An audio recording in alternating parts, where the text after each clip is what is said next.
ইন্না আনজালনাহুল কুরআন ওয়া ইন্না লাহু লাহাফিজুন, তাহলে তো আরো সহজে বোঝা যাইত। কিন্তু আল্লাহ পাক কোরআনকে কোরআন না বলি জিকির বললেন কেন? এই বিশ্লেষণটা করতে গেলে একটু সময়ের দরকার। আজকে তো সেই সময় হাতে নাই। আমি একটা সাইড একটু আপনাদের সামনে আলোচনা করি। ইন্না নাহনু নাযালনা যিকরা, এই জিকির শব্দটা আরবি গ্রামার অনুসারে মাসদার।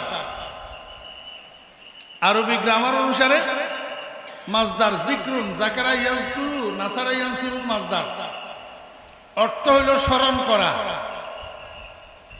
এখন কোরআনের সাথে শব্দ জিকিরের মানায় লুগাবির মুনাসেবত কি? কোন মুনাসেবতে আল্লাহ পাক কোরআনকে জিকির বললেন? জিকির শব্দের অর্থ স্মরণ করা। এখন আরবি গ্রামারের একটা বিধান আছে, মাসদারগুলা যত জায়গায় ইস্তেমাল হয়, হয় ইসমে ফাইলের মানা না হলে ইসমে মাফউলের মানা, এই দুই মানার এক মানায় ব্যবহার হয়। হয় মবনি লিল ফাইল না হলে মবনি লিল মাফউল। তো এইখানে জিকির শব্দটা ইসমে ফাইলের মানার মধ্যে ব্যবহার হয়েছে। তবে জিকির মাসদারের ইসমে ফাইল কিন্তু যাকিরুন। যাকিরুন অর্থ স্মরণকারী, কিন্তু এইখানে স্মরণকারী অর্থে ব্যবহার হয় নাই জিকির। তাহলে কি অর্থে ব্যবহার হয়েছে? এখানে যিকরুন মাসদার এইটা মুযাক্কিরুন অর্থে ব্যবহার হয়েছে, যেটা সুলাসি মুজাররাদের ইসমে ফাইল। আর যাকিরুন সুলাসি মুযাক্কির ইসমে ফাইল। যাকিরুন হলো সুলাসি মুজাররাদের ইসমে ফাইল। এইটার উদাহরণ কোরআন শরীফের মধ্যে আরো আছে, এটা তো সময়ের অভাবে বলা যাইতেছে না। বুখারী শরীফের সর্বশেষ তরজুমাতুল বাব, যেটা ইমাম বুখারী রাহমাতুল্লাহি আলাইহি কায়েম করছেন, একটা আয়াত দিয়া ওয়ানাজাউল মাওয়াজিনাল কিসতা লিয়াউমিল কিয়ামা। এই ওয়ানাজাউল মাওয়াজিনাল কিসতার মধ্যে কিস্তুন মাসদার, এটা মাসদার যদিও সুলাসি মুজাররাদের, কিন্তু ইসমে ফাইলের মানার মধ্যে ব্যবহার হয়েছে যে সুলাসি মুযাক্কির বা মানা মুকসিত। এই কথাটারে ইমাম বুখারী রাহমাতুল্লাহি আলাইহি বলছেন আল কিস্তু মাসদারুল মুকসিতি ওয়া হুয়াল আদিল ওয়া আম্মাল কাসিদ ফাহুয়াল জায়েজ। অর্থাৎ মাসদার সুলাসি মুজাররাদের, কিন্তু ইসমে ফাইল সুলাসি মুযাক্কির। তার অর্থ কিস্তুন কাসিতুনের মাসদার না, মুকসিতুনের মাসদার। এইখানেও যিকরুন যাকিরুনের মাসদার না, মুযাক্কিরুনের মাসদার।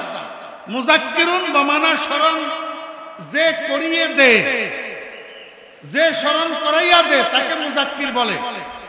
আল্লাহ পাক কোরআনকে জিকির বলছেন এই অর্থে যে হে দুনিয়ার মানুষ, তোমরা যে দুনিয়ার মোহে, দুনিয়ার লোভে, দুনিয়ার ব্যস্ততায়, দুনিয়ার ঝামেলায়, দুনিয়ার লালসায় কতগুলা জিনিস ভুলে বসিয়াছ, এই ভুলা জিনিসগুলাকে তোমাদেরকে কোরআনে স্মরণ করাইয়া দিবে। এই জন্য কোরআন জিকির অর্থাৎ মুযাক্কির। তোমরা কি বলছো? তোমরা এক নম্বরে আমি আল্লাহকে বলে গেছো, আমার রসুলকে বলছো, আমার রসুলের আদর্শ বলছো। তোমরা তোমাদের মৌতের কথা ভুলে গেছো, তোমাদের কবরের কথা ভুলে গেছো, হাসরের কথা ভুলে গেছো, বেহেশত দুজকের কথা ভুলে গেছো। এই জিনিসগুলাকে কোরআন তোমাদেরকে স্মরণ করাইয়া দিবে। এই জন্য আল্লাহ পাক কোরআনকে কোরআন না বলি জিকির বলি।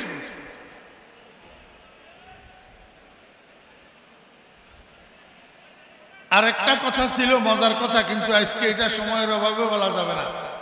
তাহলে আমি যেই কথাটা বলার জন্য টার্গেট করে বসছি এটা বলা হবে না।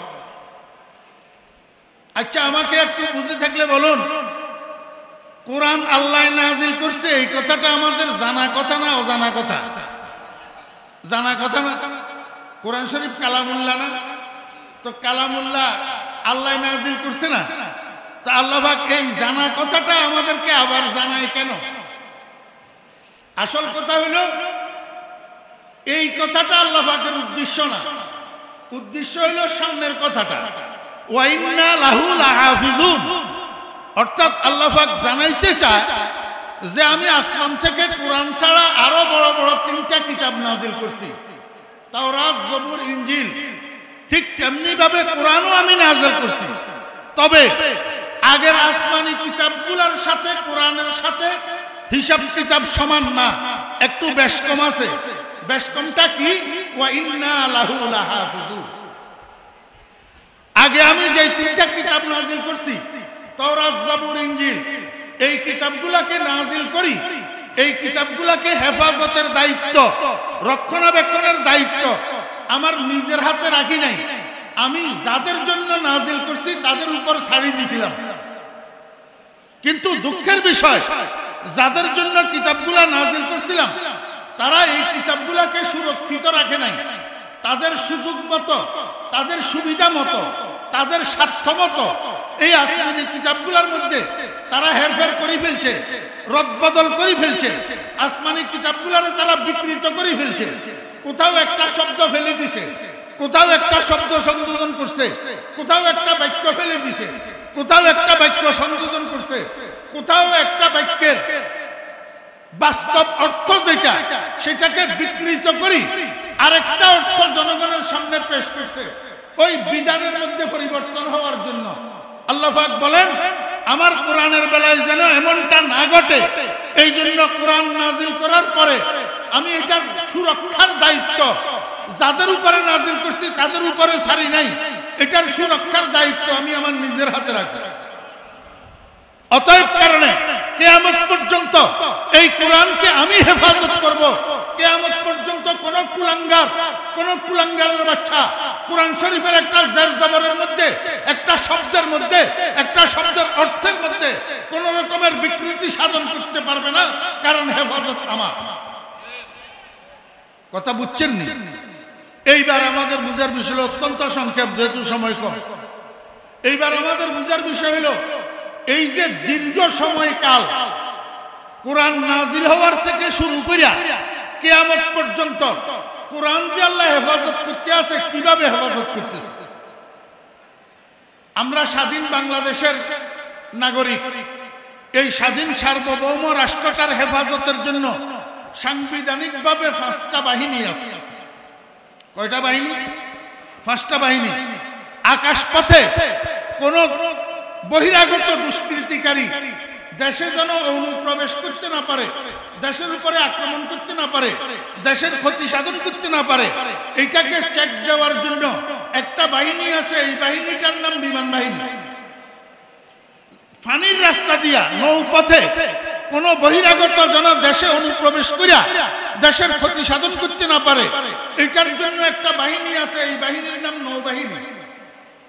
আমার ভাইয়েরা, স্থলপথে বর্ডার দিয়া বাইরের থেকে কোন স্মাগলার যেন ঢুকতে না পারে, বাইরে হইতে না পারে, দেশের কোন ক্ষতি সাধন করতে পারে এমন মানুষ বাইরের থেকে যেন ঢুকতে না পারে, অস্ত্রের চালান বর্ডার দিয়া যেন ঢুকতে না পারে, দেশের সম্পদ বর্ডার দিয়া যেন বাইরে হইতে না পারে, এইটাকে চেক দেওয়ার জন্য একটা বাহিনী আছে। এই বাহিনীর নাম BGB, border guard of Bangladesh.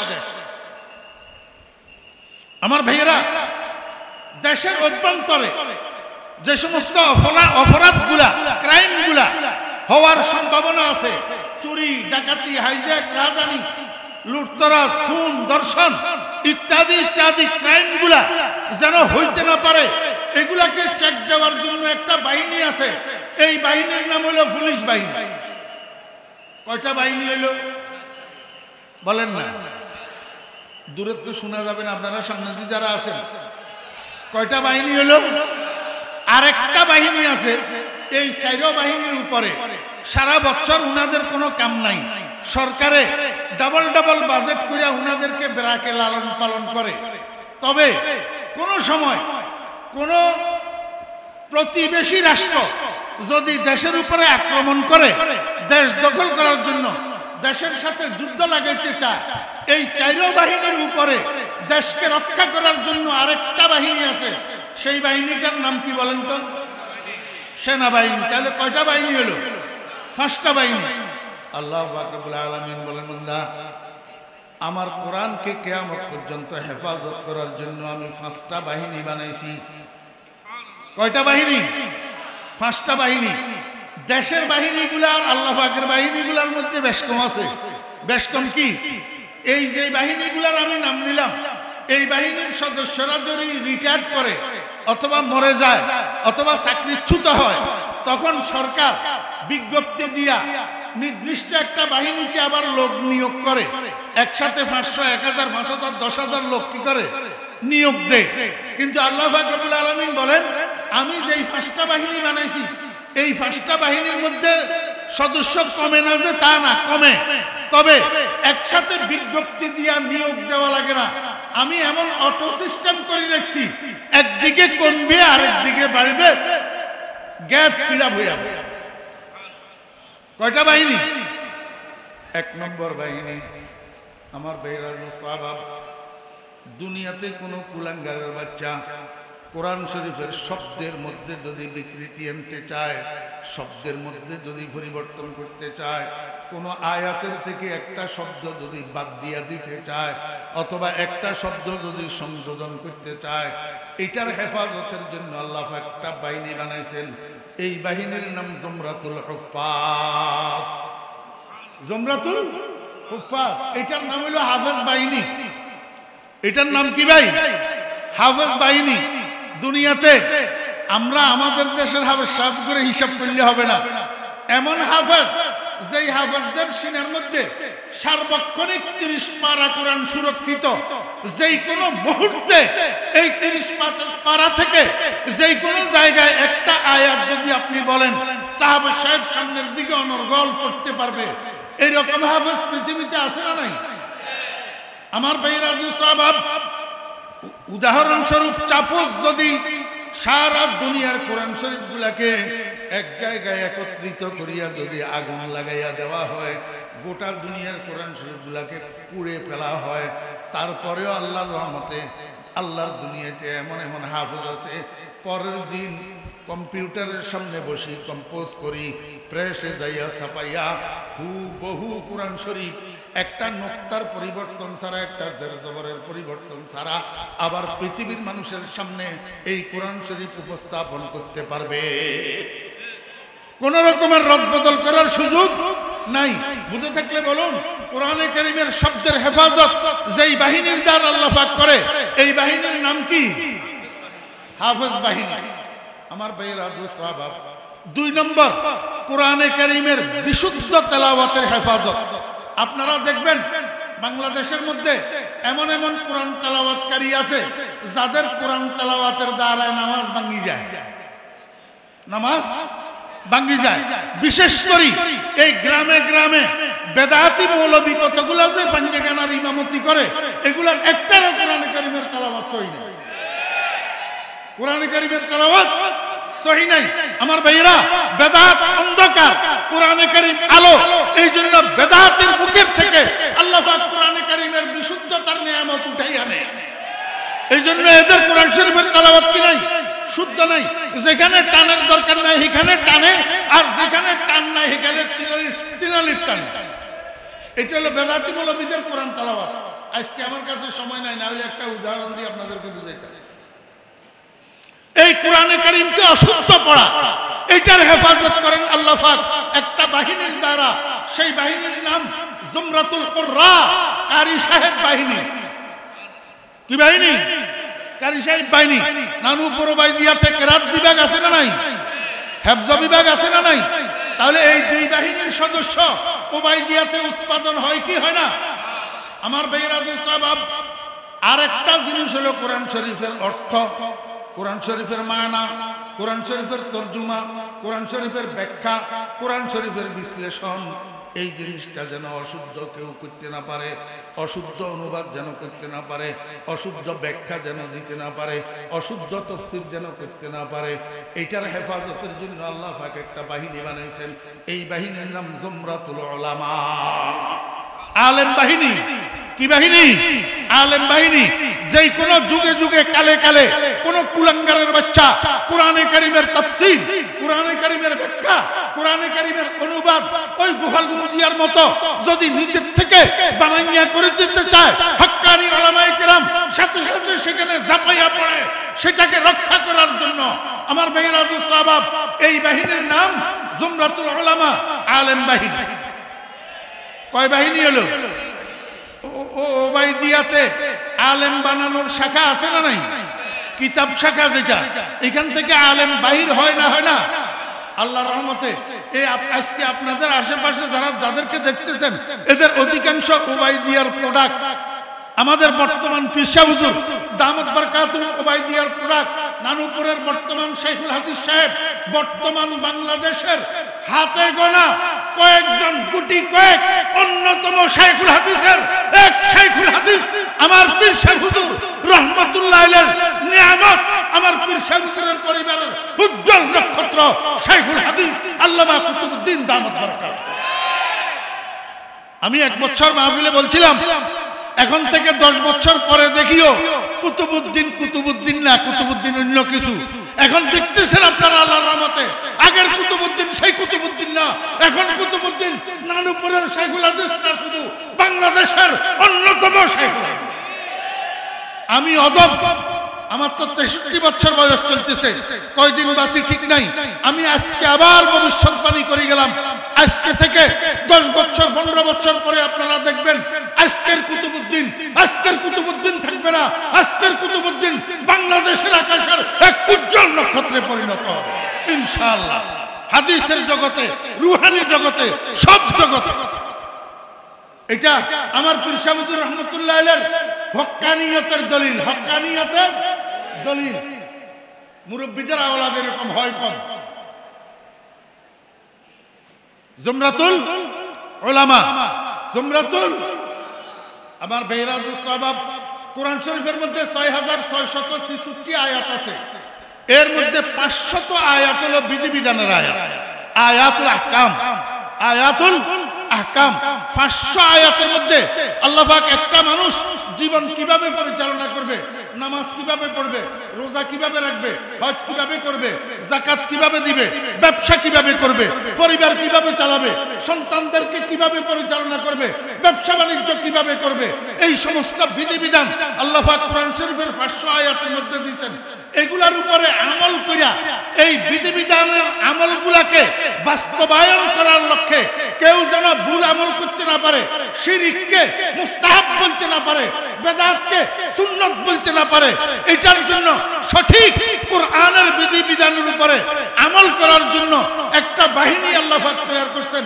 উনাদের নাম হলো জুমরাতুল আমিলিন, জুমরাতুল আমিলিন, আমলকারী বাহিনী। দোস্ত, আপনার সামনে আমার সামনে যদিও কোরআনের আহকামের উপর, কোরআনের বিধিবিধানের উপরে 100 আমলকারী মানুষ আমার চোখে পড়ে না, কিন্তু আল্লাহর জমিনে কোরআনের বিধিবিধানের উপরে 100% আমল করনেওয়ালা মানুষ জমিনে আছে না নাই? হ্যাঁ, আছে না নাই? আল্লাহু আকবার। 100 কোরআনের বিধিবিধানের উপরে আমল করনেওয়ালা মানুষ আল্লাহর জমিনে আছে, এই ওবাইদিয়াতেও আছে আল্লাহর রহমতে। এটার নাম হলো জুমরাতুল আমিলিন। এই আমল করনেওয়ালাদের বাহিনীর দ্বারা আল্লাহ পাক কোরআনের বিধিবিধানগুলোর হেফাজত করতে আছে। কয়টা বাহিনী হলো? মনোযোগ আসেনি? মনোযোগ আসেনি? ইম্পর্টেন্ট। কয় বাহিনী গেল? 4 বাহিনী। এই 4 বাহিনীর প্রত্যেকের কার্যক্রমের জন্য, এই 4 বাহিনীর উৎপাদনের জন্য একটা ফ্যাক্টরি, একটা কর্মক্ষেত্র আছে, একটা ফ্যাক্টরি, একটা কর্মক্ষেত্র আছে। আমার ভাইরা, এই হাফেজ বাহিনী উৎপাদনের জন্য একটা ফ্যাক্টরি আছে না নাই? এটার নাম কি? হেফজখানা, হাফেজিয়া মাদ্রাসা, ওবাইদিয়ার হেফজ বিভাগ। এটা হলো হাফেজ উৎপাদনের কারখানা। এরকম ভাবে কারিয়ানা মাদ্রাসা, তারতিলুল কোরআন মাদ্রাসা, তাজবিদুল কোরআন মাদ্রাসা, কেরাত বিভাগ, এটা হলো কারি তৈয়ারের কারখানা, কারি তৈয়ারের ফ্যাক্টরি। এমনি ভাবে জামিয়া ওবাইদিয়ার মতো যত মাদ্রাসা ছোট বড় বাংলাদেশে আছে এগুলো হলো আলেম তৈরির কারখানা। আমার ভাইরা দোস্ত আহবাব, এমনি ভাবে আমল করনেওয়ালা যারা আমল বাহিনী, এই আমল বাহিনীর জন্য একটা কর্মক্ষেত্র আছে এই মসজিদ। কর্মক্ষেত্র আছে কি আমার ভাইরা দোস্ত আহবাব? যদি এই বাহিনীগুলা ঠিক রাখা লাগে, মাদ্রাসাগুলাকে ঠিক রাখা লাগে, হেফজখানাগুলাকে ঠিক রাখা লাগে, মসজিদগুলাকে ঠিক রাখা লাগে, এখন এগুলাকে ঠিক রাখার জন্য আরেকটা বাহিনী আল্লাহ পাক তৈরি করে দিয়েছেন। এই বাহিনীর নাম জুমরাতুল মুসাইদিন। জুমরাতুল মুসাইদিন, জুমরাতুল মুতাসাদ্দিকিন, দাতা বাহিনী। দাতা বাহিনী ও ভাইরা দোস্ত আহবাব, এই দাতা বাহিনীরে আল্লাহ পাক আগে মাল দে, আগে দম দে, দৌলত দে, দিয়া এদেরকে ধাক্কাইয়া ধাক্কাইয়া ওই ফ্যাক্টরি এগুলাতে নিয়ে যায়, ওই কর্মক্ষেত্র এগুলাতে নিয়ে যায়, নিয়ে কয় তুই এই ফ্যাক্টরির জন্য সাহায্য কর, এই মসজিদের জন্য সাহায্য কর, মাদ্রাসার জন্য সাহায্য কর। এদের কোটি কোটি টাকা দানের বদৌলতে আল্লাহ পাক এই ফ্যাক্টরিগুলাকে ঠিক রাখে। জি আমার ভাইরা দোস্ত আহবাব, আপনি যদি মনে করেন আমি তো দিই না, আমি তো দিই না, আপনার না দিলে কিছু আসবে যাবে না। কারণ এগুলাকে হেফাজত করার দায়িত্ব, কোরআন যেমন হেফাজত করার দায়িত্ব আল্লাহ পাক নিজের হাতে নিছেন, কোরআনের ফ্যাক্টরি এবং কর্মক্ষেত্রগুলাকে হেফাজত করার আল্লাহ পাক দায়িত্ব নিজের হাতে নিছেন। অতএব কারণে আল্লাহ পাক যাদেরকে পছন্দ করেন তাদেরকে সাহায্য করার জন্য, সহযোগিতা করার জন্য উদ্বুদ্ধ করি এই ফ্যাক্টরিগুলাকে ঠিক রাখবেন। আর এই ফ্যাক্টরিগুলাকে ঠিক রাখিয়া এদেরকে দিয়া, এই ফ্যাক্টরিগুলাকে দিয়া আল্লাহ পাক হাফেজ তৈরি করাবেন, আল্লাহ পাক কারি তৈরি করাবেন, আল্লাহ পাক আলেম তৈরি করাবেন, আল্লাহ পাক আমল করনেওয়ালা তৈরি করাবেন। আর এর দ্বারা কিয়ামত পর্যন্ত আল্লাহ পাক রব্বুল আলামিন কোরআনের হেফাজত করবে। আল্লাহ পাক কি করবেন? কোরআনের হেফাজত করবেন। এখন আপনারা আমাকে বলেন, আমরা যারা দুনিয়াতে কোরআনওয়ালা আছি, হামেলিনে কোরআন, আমরা কি আছি ভাই? আমরা সবাই কোরআনের বাহক। আপনারা বলেন হুজুর আমরা তো মাদ্রাসায় পড়ি নাই, আমরা কেমনে কোরআনের বাহক হইলাম? আমি বলবো আপনি মাদ্রাসায় পড়েন নাই, কিন্তু আপনি কুল হু আল্লাহুল আহাদ জানেননি। কুল হু আল্লাহু আহাদ আলহামদুলিল্লাহি রাব্বিল আলামিন পড়তে পারেননি মুখস্থ। চাই কুল হু আল্লাহু আহাদ মুখস্থ জানেন না যে এমন কে আছেন? একটু হাত উঠান তো। কুল হু আল্লাহু আহাদ সূরাটা মুখস্থ জানেন না এমন কোনো ভাই আছেননি? যারা জানেন উনারা একটু হাত উঠান তো। চাই কুল হু আল্লাহু আহাদ, দুনো হাত উঠান।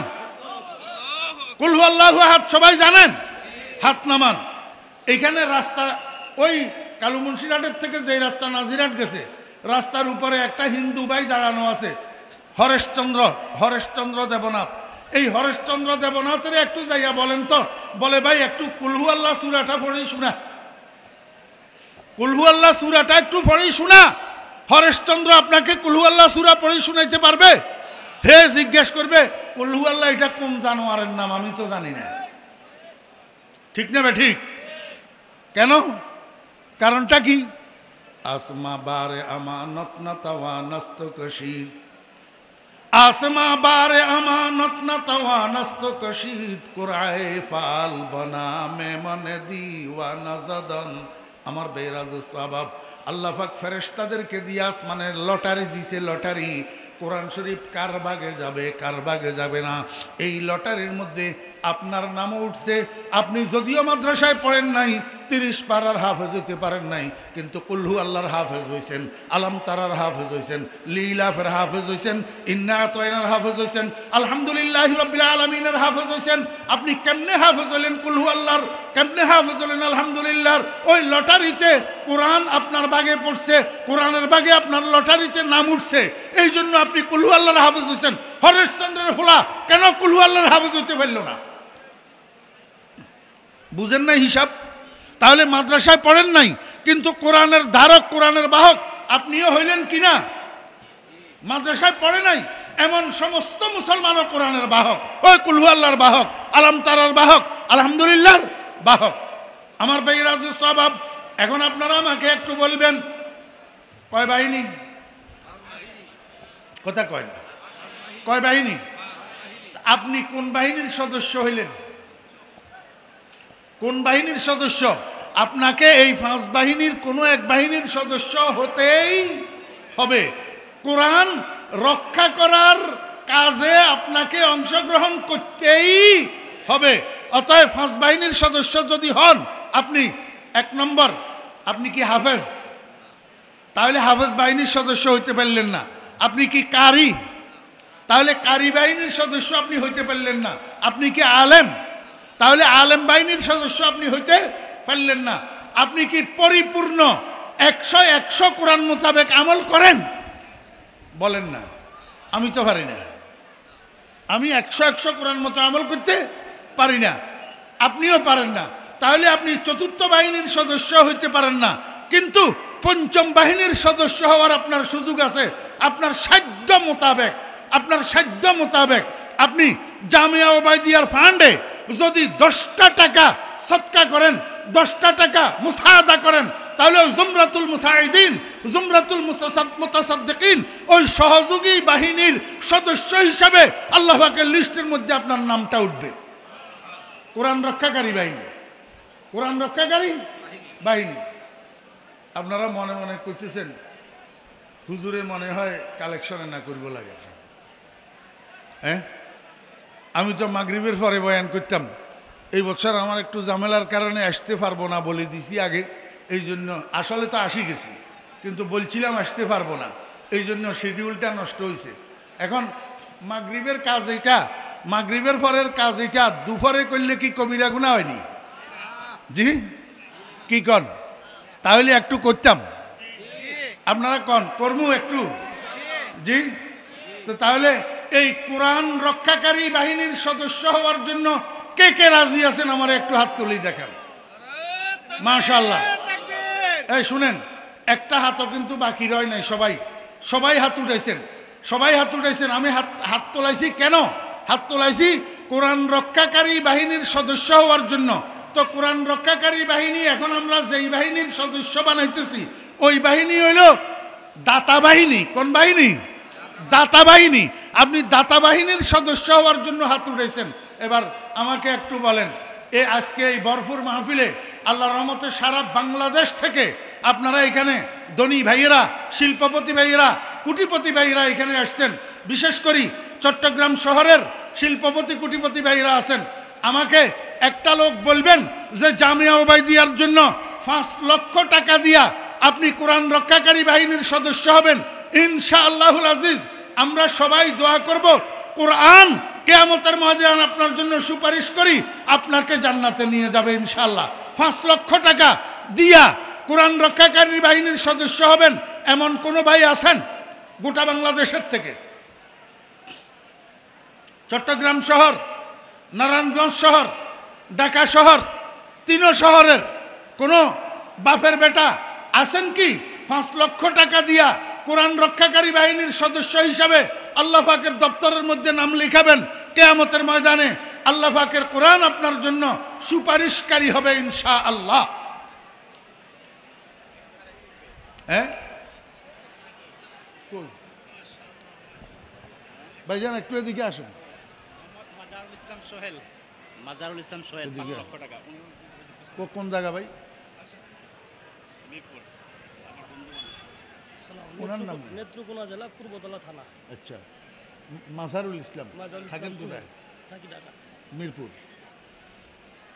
আগে সবাই বলেন আলহামদুলিল্লাহ, আরো জোরে বলেন আলহামদুলিল্লাহ। আমার ভাই মাজারুল ইসলাম সাহেব বাড়ি নেত্রকোনা পূর্বতলা থানায়। পূর্বতলা আমি মাহফিল করার জন্য যাই। এই আগামীকালেও আছে নেত্রকোনা মেফতাহুল উলুম মাদ্রাসার মাহফিল, আমার দাওয়াত। হ্যাঁ, পূর্বতলা থাকেন মিরপুর। ভাই মাজারুল ইসলাম সাহেব 5 লক্ষ টাকা। সবাই বলেন আলহামদুলিল্লাহ। আল্লাহ পাক উনার মালের মধ্যে বেশি বেশি বরকত দান করেন। আল্লাহ পাক জানমাল হেফাজত করেন। আল্লাহ পাক সমস্ত মুরব্বীদের কবরে সওয়াব পৌঁছাইয়া দেন। আল্লাহ পাক বংশের মধ্যে আলেমে হাক্কানি রব্বানি তৈরি করে দেন। বংশের মধ্যে, পরিবারের মধ্যে আল্লাহ পাক ইলম জারি করে দেন। সবাই বলেন আমিন। এই শুনেন, আল্লাহ পাক বেজোড়, কিন্তু বানাইছেন সব জোড়া জোড়া। রাত দিন এক জোড়া, আলো অন্ধকার এক জোড়া, তারপরে বেহেশত দোজখ এক জোড়া, নারী পুরুষ এক জোড়া, সব এক জোড়া না। আমার ভাই মাজারুল ইসলাম সাহেবের সাথে একটু জোড়া বানতাম, একটা মানুষ আর একটা মানুষ 5 লক্ষ টাকা, ঢাকা, নারায়ণগঞ্জ, চট্টগ্রাম শহর, এই 3 শহরের শিল্পপতি কোটিপতি ভাইয়েরা যারা আছেন, আপনারা এই দোয়া আর পাবেন না।